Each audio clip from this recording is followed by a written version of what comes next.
Alright, first thing you want to do is drain your coolant underneath the vehicle. On the passenger side, you'll see a drain plug, Phillips screwdriver. Loosen that up, make sure you got a drain pan ready.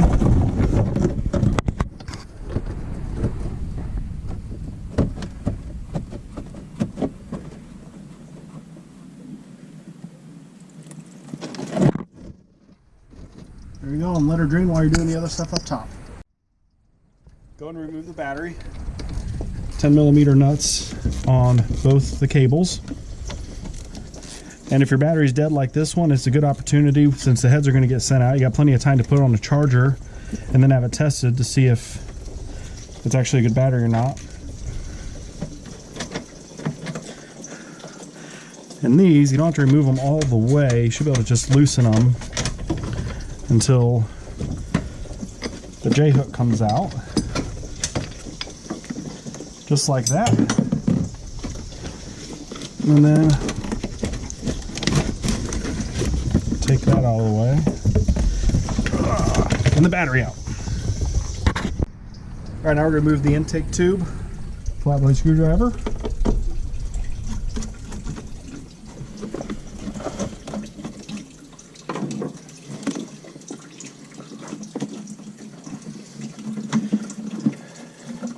There's that. Disconnect the mass airflow sensor. And then if you can see it down here, there's a 10mm bolt.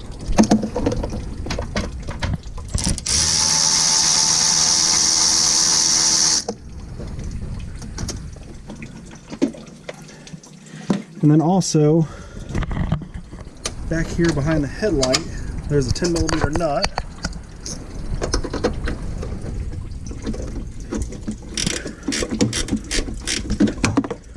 Okay, once those are out, move the power steering line a little bit and work on getting the entire air box out. Okay, now to get this off, there's two 10mm nuts, this vacuum line, then this, which is actually, if you wiggle, it'll just come forward and off. Take a flat blade screwdriver, loosen the clamp going onto the throttle body. This here, it's literally, you can just use your hands, slide that off, and take off the bolt.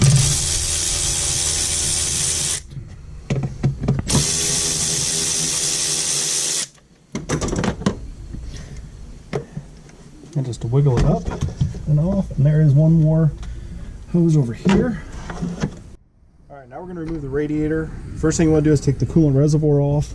If you look at this tab here, there's no screws holding it in, but there's just this little tab, and if you push it towards the driver's side, it'll release and then pulls right out. That goes right down right there. It'll just pull straight out. Now we'll remove this clamp and remove the upper radiator hose.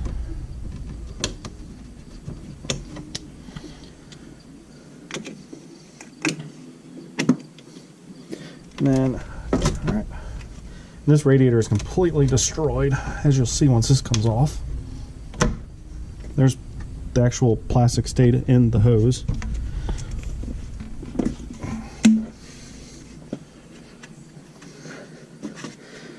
Just like that. Alright, now you're going to want to disconnect the fans. This is on the passenger side. Just pull the release tab, pull the connector out like that, and then do the same on the driver's side. Alright, next step is going to remove the lower radiator hose.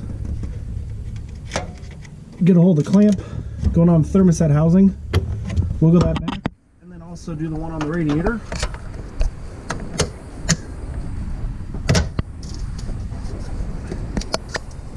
Give it a twist. You might lose a little bit more coolant from here.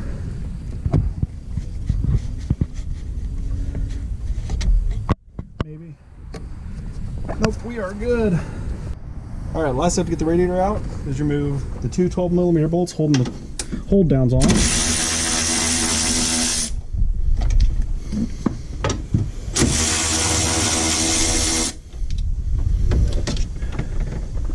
Then, as you can see, it fell forward. You just grab the whole assembly, pull it right up and out. Now we're going to disconnect electrical connectors here that go down to the transmission along with the main engine connector. Nice thing about Japanese built vehicles is this is the only connection they need to worry about for the engine other than the big battery cable for the alternator. So release that, pop that back,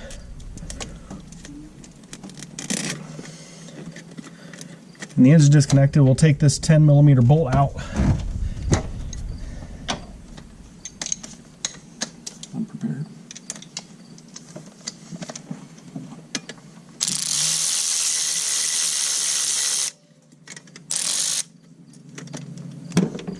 And that harness will slide back.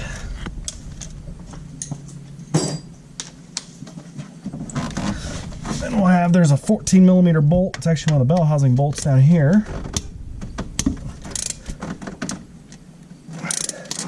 Get it broke free.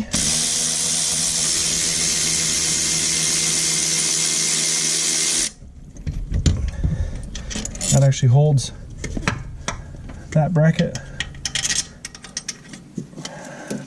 just like that. Just route it out of the way. Now we're going to disconnect. We'll take the 2 bolts out of the slave cylinder and just move it out of the way.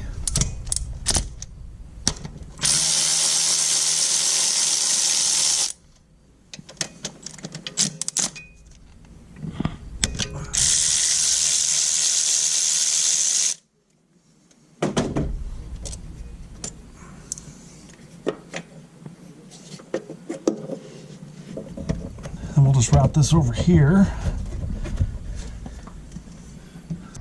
All right, these are really tight and you'll need a wrench for this side, so we'll take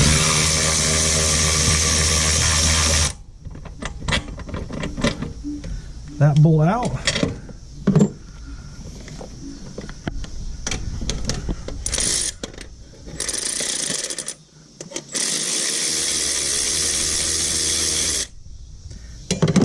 Take that nut and bolt off.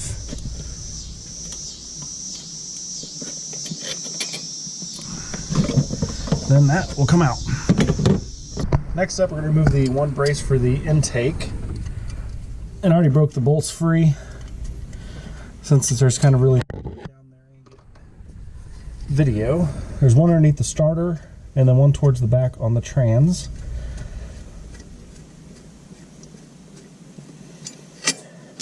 Once you get them both out, you lift it up and out. Now we're going to remove the starter, pull this protective boot back. There's a 12mm nut that holds the battery cable on.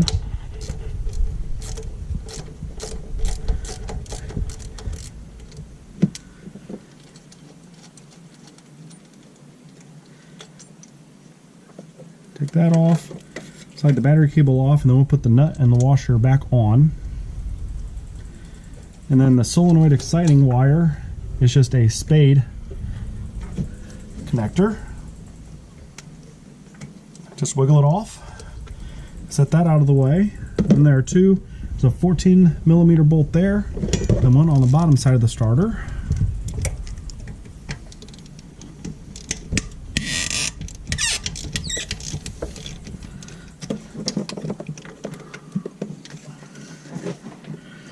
And then if you shove your arm down in here, you can feel the bolt. Make it easier to get the ratchet on it.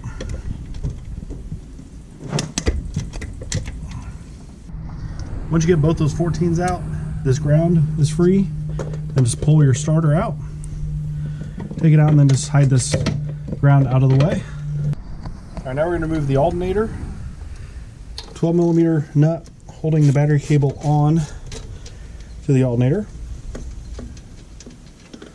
Take that off, slide that off and put that back on so we don't lose it. Disconnect that. Pop both of these retainers free. You have one connection here at the AC compressor, and that clips around your oil fill tube. Then we'll just run this and tuck it back out of the way. And then you need to take the belt off, loosen the 12mm bolt on the front. Don't take it all the way out, you just loosen it. And then as you loosen the top bolt,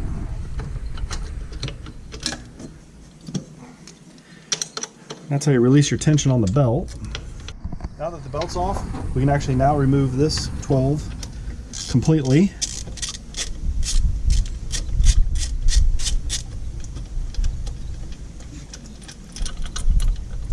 Along with this 12. All right, now that we got the 12mm bolt out here, this one, I just lifted the alternator up, put it in so we don't lose it. And it's a little tight, so you might have to take a pry bar on the bracket and just kind of wiggle.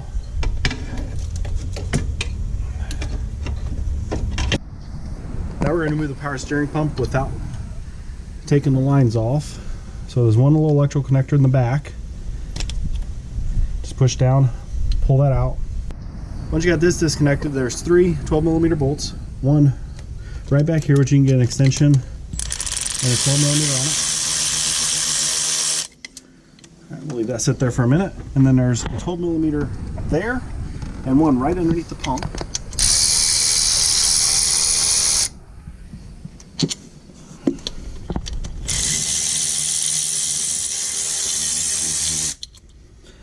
And once that is free, take the whole assembly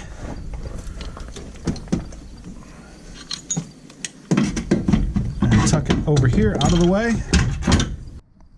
All right, now we need to take the AC compressor off. First is the stretch belt. There's a tool to take it off, but we're going to replace this belt, so the easiest way to do it is to just cut the belt. Just like that. Then there's 1, 2, 1 hiding back there, and 4 for the hold down bolts.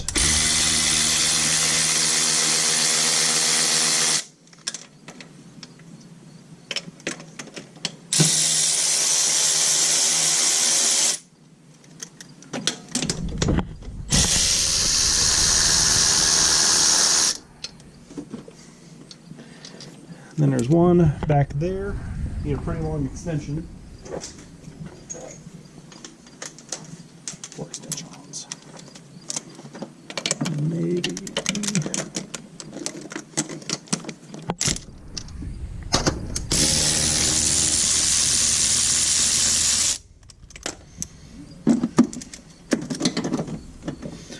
All right, once all 4 of those are out, you can actually take the AC compressor like that.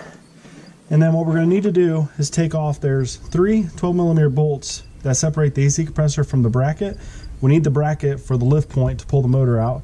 So you take those 3 out, and then we'll set the AC compressor over here and put the bracket back on.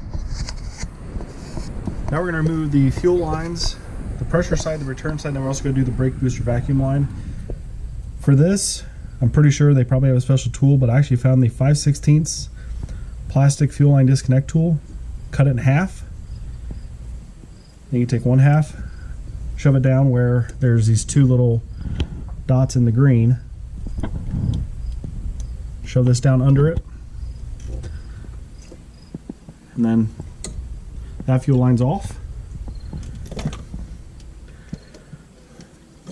Pull this clamp up. Take the booster line off. And if these will work,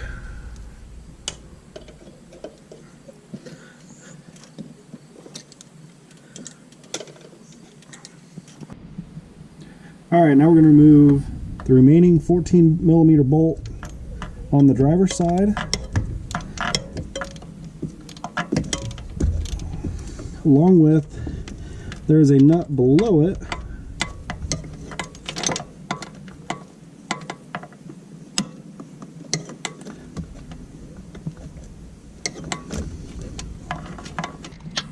go to a shorter ratchet. Ow.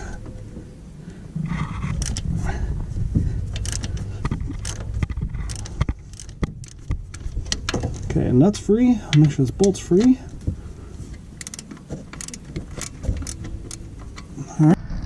All right, back on the passenger side, this bolt here is loose and we're gonna leave that in. That way it doesn't just split. I'm gonna get these last two out.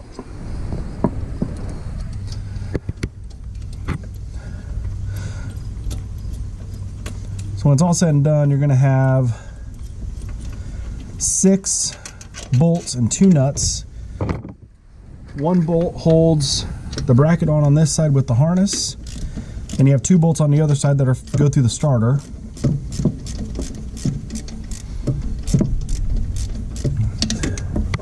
And your 2 nuts.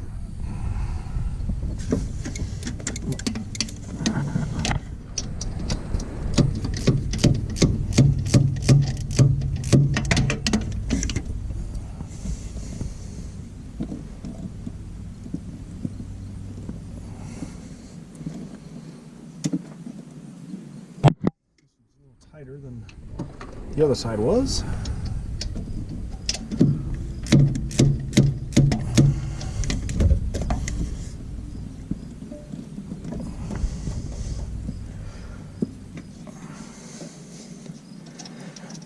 All right, just like that. And then the only bolt left is this one here, and we're just doing it to keep the engine and trans together until we're ready to pull it.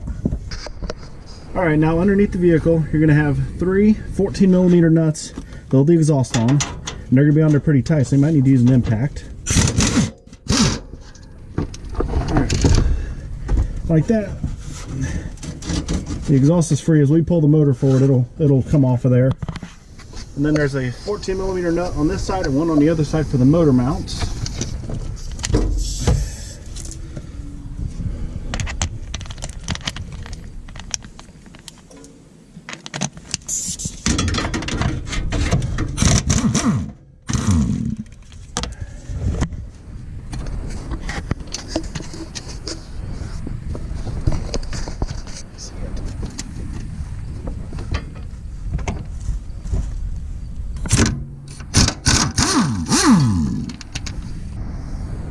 Alright, we're ready to pull the motor. So what you're going to want to do is put the hood in the service position. These 2 holes are where the hood normally is, and Subaru is nice enough, they put holes below it that actually put the hood, you can see, in almost a perfectly vertical position. So we got that in the service position. We have the chain hooked up. There's a hook on the back of the motor I was able to get my hook on, and then the AC bracket that I was telling you, just a nut and bolt through the chain. So, and it's hanging there, it's ready to come out. So we just got to pull that 14mm bolt, and the motor will be ready to come.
Alright, there we go. Motor's out. The biggest thing is to use the jack on the transmission to keep the motor and the trans level. That way you're not putting a lot of stress on the input shaft. It does help. I didn't mention it, but you have to disconnect the heater lines. Kind of got caught up on that, and then the exhaust didn't want to pop off. But once all that was off, Normally the bell housing and the motor stuck together. This time it just popped free. So that is going to conclude the first video, and the next video we're going to start tearing the motor apart.